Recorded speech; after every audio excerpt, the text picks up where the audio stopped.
Well, hello, everybody. Pastor Randy here. Welcome to Making It Simple.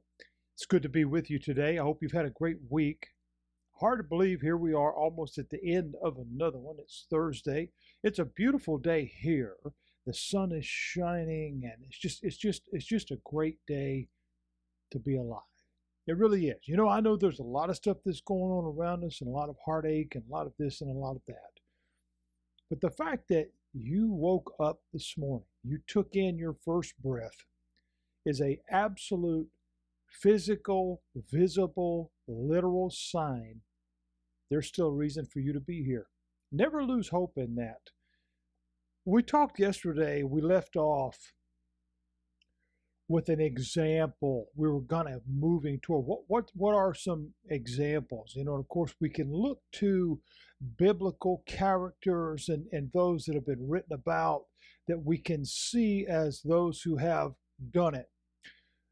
When we talk about growing in faith, growing in the grace and the knowledge and all the different things that Peter is referencing here, he himself is one of our examples. We can see him move from, in the early Gospels, in the Matthew, Mark, Luke, and John, as a denier. He was the one that he told the Lord, oh, it'll never happen. But Jesus said, before the sun comes up 3 times, you'll deny me. Before the rooster crows, you will deny. Oh, it could never happen. Well, 3 times it happened, and on that 3rd time, he collapsed. He went into a great sense of self just beating up and self-loathing, and it was not good. He was a denier, but we see his progression, and in the beginning of the book of Acts, he's a proclaimer of the gospel in a mighty, thunderous way. And on the day of Pentecost, thousands of people came to know the Lord because of the word that was given to Peter. In fact, Jesus said to him, if you love me, feed my people. And upon this rock, that was faith, not anything else, and a lot of other different teachings and false things are out there, but it was speaking of his faith, his literal foundation that he had been given through the truth and the simplicity of the gospel, that he finally embraced it. He finally got it. Jesus said, upon this rock, I will build my church. Again, we get back to the reference of building on a solid foundation. I've spoken on that multitudes of times. When it's built on the rock, when it's built on the solid foundation of the gospel, then the winds come and the rains come and the storms come, and it still stands. Anything else that is built on, most especially something like sand, it washes away. What that really speaks and references is, in the end, we'll know who's real and who's not. So we see Peter as a great example. There was a gentleman named Saul. He's filled with hate. He's filled with vengeance. And he's got a handful of warrants and all these different things. He's going to persecute those who believe in Christ. He's traveling down this place called the Damascus Road. And he had a little encounter with the very one that he was speaking against. He met Jesus. And Saul became Paul. He would write countless chapters and words within the confines of the New Testament.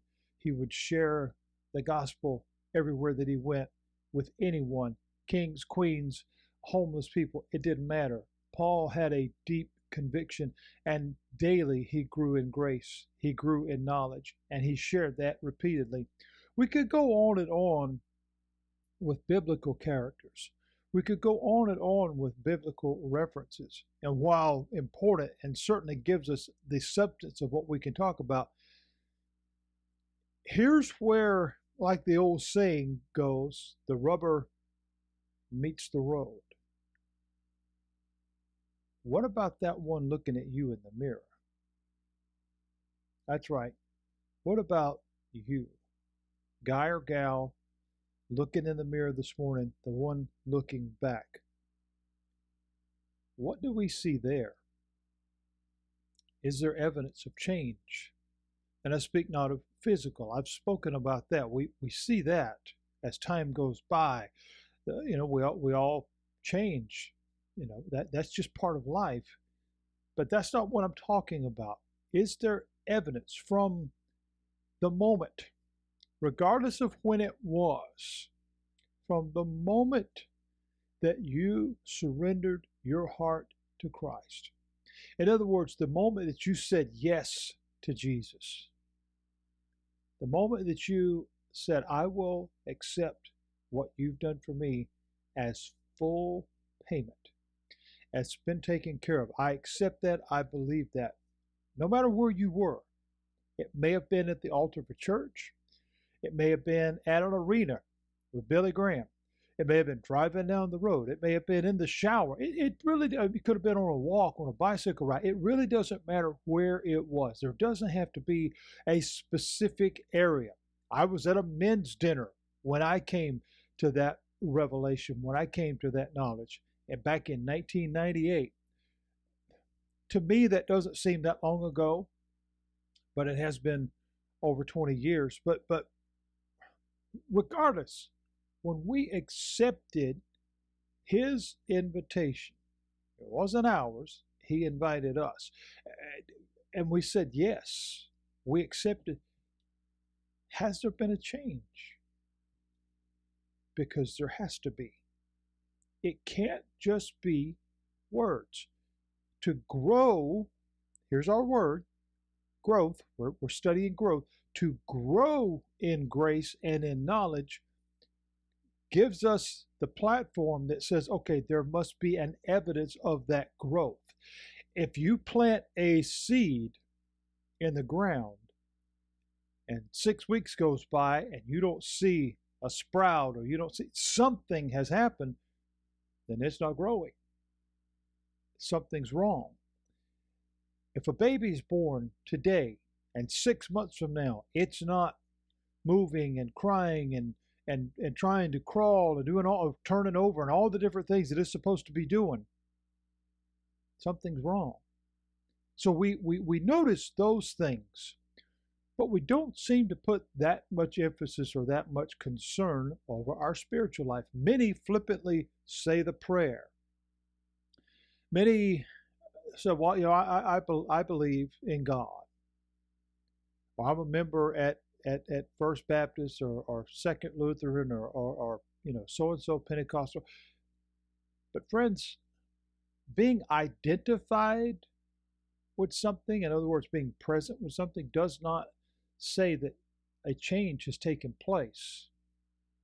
You go into McDonald's, you don't become a Big Mac, depending on how many you eat. But that's a different story.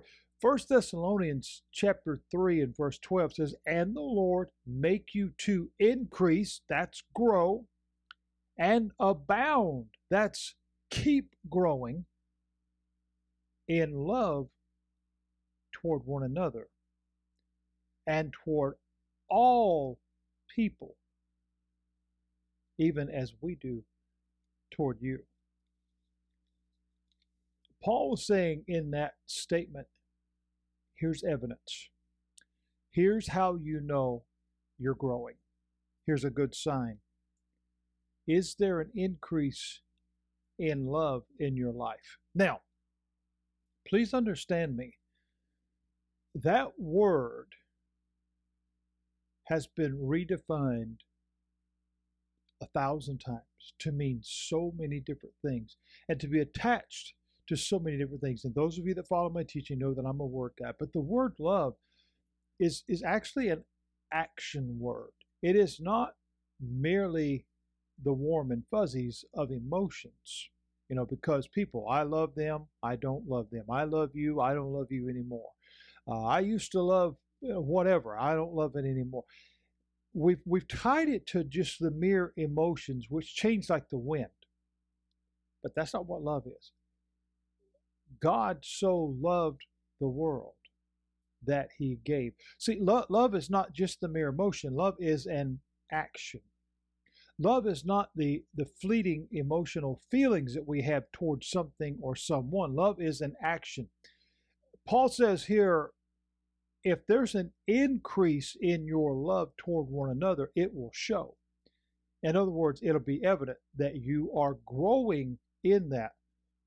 This is not about agreeing with everybody.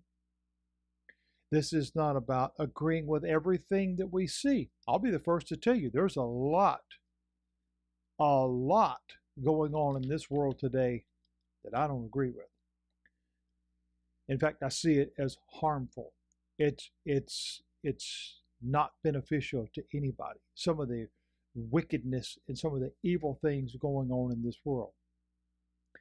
However, I find it in my heart a tugging, a pulling, if you will. And I don't say this because I'm anybody great, but I try to find a way to pray for that person that somewhere their eyes would open to the truth of the gospel. Because a genuine care for the soul of others is evidence that we're growing in the grace and knowledge of Christ, because the desire of God is that none should perish. I'll give you an example. Our current governmental climate, political climate, is horrifying. It's disastrous. It's untrustworthy. It's very questionable. I could just go on and on with the descriptors.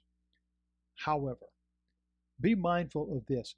We need to be praying for those folks, whether we agree with them or not, whether we're on the same party or not, whether we line up with the same values or not. We need to be praying for them, not only because God said to, but because do we understand, or will we embrace the understanding that if just one of these high-profile people were to surrender their heart to Christ, the voice that they could have, the platform that they could have to change things in such a better way, to allow the light of Christ to shine within that darkness. That is my prayer every day. The genuine care for the souls of others. It is something that is an evidence of the growth that we too are experiencing in our life. In other words, it really comes down to this one question: do you care if somebody goes to hell? Now, that seems like a pretty blunt question. That seems like a very blunt statement, in fact. But it's that serious. There are awful, horrible people all around us in all sorts of fashions, whether it's through violence, whether it's through corruption, whether it's through manipulation and lying and conniving. And we could go down every list of everything, from criminal things to moral things to whatever. While the actions are heinous, while the actions are oftentimes harmful, within the confines of that is a soul. Within the confines of that is someone's son or daughter. God cares about that soul. While we will never agree with the actions of many, and will never say that it was okay, whatever happened, we need to be praying for them that somehow God could penetrate that heart, that they would allow that door to open. Because in Revelation 3, it says, I stand at the door and knock. Or would we allow him to come in? Because he said it won't come in until someone opens the door. Jesus says in the book of John that we are known as his. In other words, it's clear. There's not a question. It's clear. And this is how he says we're known by his: by how we love one another. Think about that. It is so easy today to be filled with anger and hate and venom and all the other things that we could say about emotional things, because so much of today is guided by our emotions. I don't like this, I hate that, I'm irritated by this. That's the world that we're in.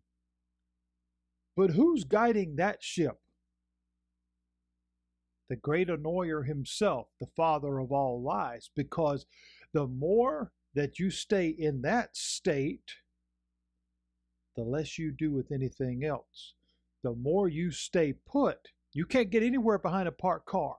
The more you stay put, the more you stay stagnant. If you've ever been around stagnant water, it is rot. It stinks. Why? Because it's dead.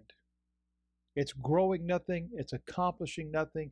It provides no use. You can't drink it. You can't grow anything in it. It's worthless. That is where the enemy wants us to be. To steal, kill, and destroy. He wants to ruin everything. He doesn't care whether you live or die. He just doesn't want you to accomplish anything. It's just like I recorded this yesterday, and I don't know that it reached anybody, because I don't see any results that one person got to see it. The enemy hates this stuff because it causes us to think. Jesus said here, this is how people will know that you're mine, how you care about one another. This is, he says in John 13:35, this is the actual scripture. By this, here's the example. Everyone, this is visible, tangible, physical, you can see it, that you are mine if you have love to one another. Evidence of growth, we've talked about this already in this lesson. When it comes to the physical things, that's easy. That's easy. Taller, older, talk, walk, whatever. Can drive, all those different things. But spiritual growth, relational growth when it comes to Christ, growing in grace and in the knowledge, that should also be visible. It's not a secret. I once heard a politician, very high profile. They were running for president. This has been many years ago. And they were being questioned about their faith, because of course that always comes into those debates and all those stuff like that. And of course, in front of the camera, you got to have all the right answers, right? Got to portray a certain character. But we know when it's real and when it's not, or we should be able to discern that. Well, this person's answer was very, very quick. Oh, I'm a person of great faith. It has tremendous value and impact in my life. But there should never be a but when it comes to our relationship with Jesus. However, there was one. But I don't wear it on my sleeve. It's a private thing that I don't like to talk about. Our physical attributes, our physical growth cannot be hidden. The fact that we're getting older, everybody can see that. The wrinkles are there, the hair is grayer, whatever. We can continue to try to work on those things and exercise, stay in good shape, but we don't have to look feeble. But it's just clear that we're older. I mean, I'm not 25 anymore. That's just real. Babies, they're not, when they're tiny and little and you can hold them like this and then all of a sudden they're filling your lap. Physical things are very easy to see. However, if our relationship, if let's just say we're in a relationship with someone, married or someone that we're very serious with, we're not ashamed to be seen with that person. We're not ashamed for people to know that we're with that person or that we're involved. That's a part of our life. That's physical. It's evident. It can be seen. Why then, if a relationship with Jesus is important to us, would we want to keep that covered up? Why would we want that hidden? Because Jesus said, if you're ashamed of me, I'll be ashamed of you before the Father. Spiritual growth, relational growth, it should be visible. And it should not just be a proclamation only. Oh, I said the prayer. I joined the church when I was so-and-so age. I'm on the membership roll. I memorized the Lord's Prayer. I memorized the catechism. I've done this. Jesus said here, there are physical, evidential things that can be seen. Love is a powerfully visible evidence of growth. And as we look at growing in grace, and we look at growing in knowledge, quickly as we wrap this up, grace is that unmerited favor that we have received from God that we don't deserve. Do we extend grace to anyone? It's not excusing wrongdoing, don't get me wrong. But do we extend grace in the avenue of that person needs God? That person needs to come to Christ. That person needs an intervention of the Holy Spirit. I need to be praying for them. Do we extend that? Do we care? Because if we're growing in the knowledge of Christ, then we understand His desire is that none. This world today is screaming about everybody being included. The word none is about as inclusive as it gets. God said, I don't want anybody to perish. I desire from all of them to be with me. But that's up to you. Speaking to the individual heart as to whether you say yes or no. Either side of that has a consequence. But either side of that also requires change or not change. You can stay where you are. You have that choice. Paul says that clearly in the book of, I believe it's 1st or 2nd Corinthians. All things are permissible. You can do whatever you want. But not all things are beneficial. Not all things are helpful. Not all things edify. Not all things lift up. Not all things make things better. But you can do it if you want to. But there's a price for that. It's just like going into Walmart or anywhere else. You can pick up anything on any shelf that's available for sale. And you can leave with it as long as you're willing to pay for it. You choose not to pay for it, the little door gimmick thing goes off and they come and take you away. That's the consequence. That's the choice. Jesus said here, and Peter is saying here, and Paul is saying here, if this is real, if your relationship with God is important to you, if it's real, there will be evidence of growth. A great place for it to start is love, the care for others. And the action part of that is praying for them. That's a great place to start today and a great place to end because there's so much information right in that one section. We'll move tomorrow to the next thing that needs to be visible and not just a statement as we look at the subject of faith. God bless you. I'll see you tomorrow.